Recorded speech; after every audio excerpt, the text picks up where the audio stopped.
Good evening, and thanks for sticking around for the #1 Cochran Sports Showdown. I'm Rich Walsh in for Bob Pompiani tonight. We have a big show for you, a lot to talk about, and an all-star lineup as well. And you can see the guys that we have on here tonight. Mark Kaboly from The Athletic, Colin Dunlap from the Fan Morning Show, and his friend over there at the Fan, Paul Zeise. So we got a lot to talk about. We're going to start with the Steelers and JuJu SmithSchuster and his pink hair. Steelers have a mandatory minicamp coming up next week, guys. JuJu was on a Zoom call. We were on it, had a bunch of questions for him. And I think, Mark, you were one of the guys leading the way with the questions about coming back next year. It sounded like it was one and done for JuJu, and he's going to look for a big deal next year. Do you ever expect him to come back next year or sign here? We didn't expect it this year, and he came back for 1 year. What do you think the outlook is for him? First of all, Rich, I think you would look good in pink hair. I think you should get that work on. Maybe Sergio can work you in there a little bit. But, yeah, I mean, now JuJu, I mean, the circumstances this year were weird with JuJu.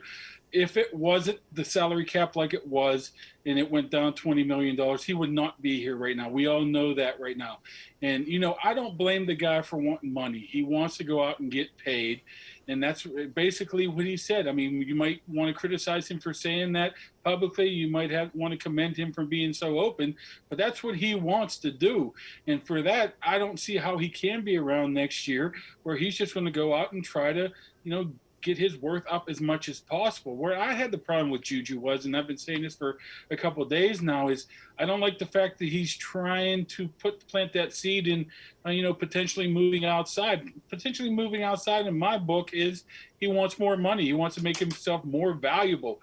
I don't think Matt Canada or Mike Tomlin's going to buy that whatsoever, but the thought of that a little bit bothers me. But, you know, unless, you know, barring another pandemic, guys, I don't think JuJu's coming back. Well, I think the big thing with that is, you know, it's a receiver, and the Steelers have been really good at identifying young, cheap, you know, young and cheap receivers in the draft. They've gotten guys, they've brought them in. They've already got 2 outside guys. I don't blame JuJu SmithSchuster for wanting to get paid. Everybody wants to get paid. They all should want to get paid. And his focus this year should be on having a huge season so that he can go get paid. But I don't see the Steelers signing him. I don't see them, you know, committing to what he is going to want to be, you know, what he's going to want as a contract, and nor should they. So to me, it's a no-brainer for him to look out for him, and it's a no-brainer for the Steelers to say, you know what, we're not going to commit to a long-term deal to a receiver who's going into his, 6th year or whatever it will be.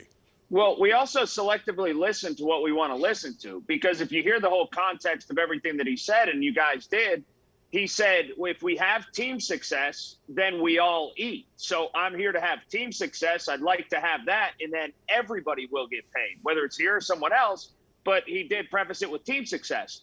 Then he also said about the positional shift that Matt Canada has been moving people all around, all over the place, not just me. So the guy's damned if he does, damned if he doesn't. All he did was speak honestly. And there are a lot of people that seemingly have this way and almost a want to twist his words.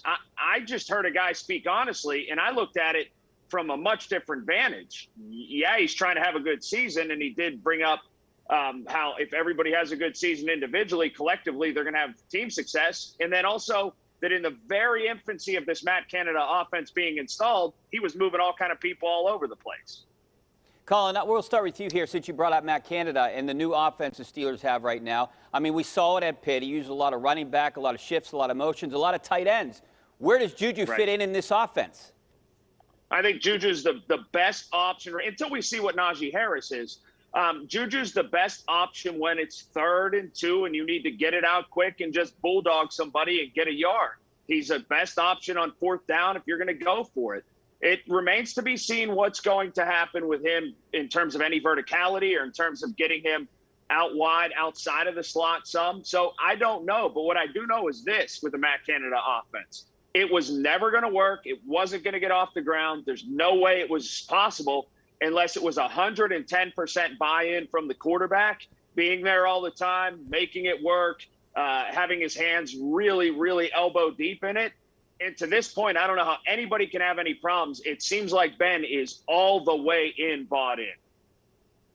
I mean, I don't know how anyone can make that comment. We've seen minicamp. We've seen, we've seen guys and there's in a lot shorts. of veterans that aren't there. That's right, and he was all bought into it in week 1 last year, and by week 3, we had an offense where they threw the ball 3 yards every play and never handed it off and never wanted to hand it off and checked out of running plays. And the RPO actually became a PO without the R because that's what he wants, and that's how he does things. So to me, until we see the games begin, Ben can say whatever he wants to say. All these guys can say whatever they want to say. But until we see the games begin and see what they're actually bought into, then I'll start to make judgments about what they are and what they aren't going to try and do. I'm kind of confused. We're talking about JuJu or Ben here. We start on JuJu, we went to Ben.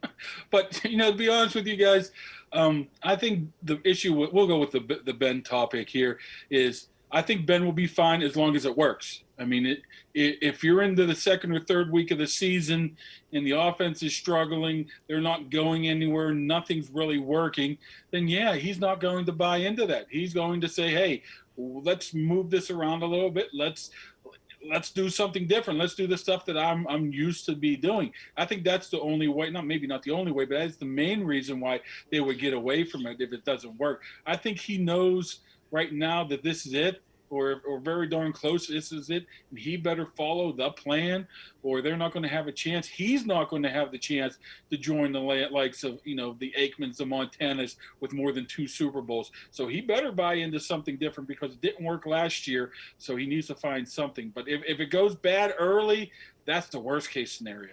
Mark, you talked about following the plan. Is the plan with Mason Rudolph being the future quarterback? Because he seems to think so. That's what he said this week.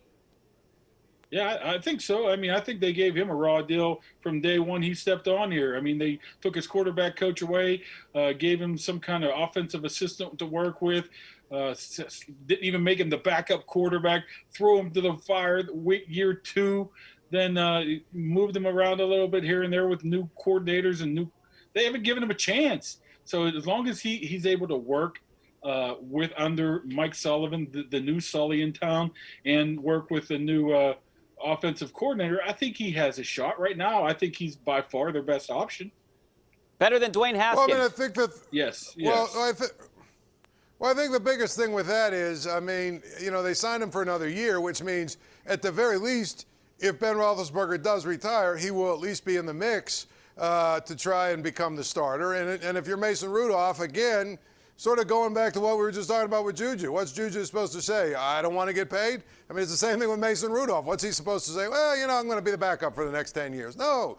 Of course he thinks he's going to be the starter. Of course he wants to be the starter. So to me, the fact that they signed him to another year means basically he will at least have the opportunity to compete for that. Now, whether or not he wins it, I guess, remains to be seen.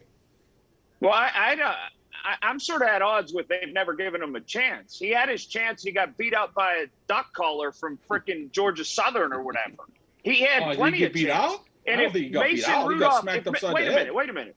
If Mason Rudolph had been very good to this point in the chances he had, Ben Roethlisberger may have not come back. He may have secured that job to the point where Ben Roethlisberger's career would have been done if Mason Rudolph would have taken the chances and run with him that he had.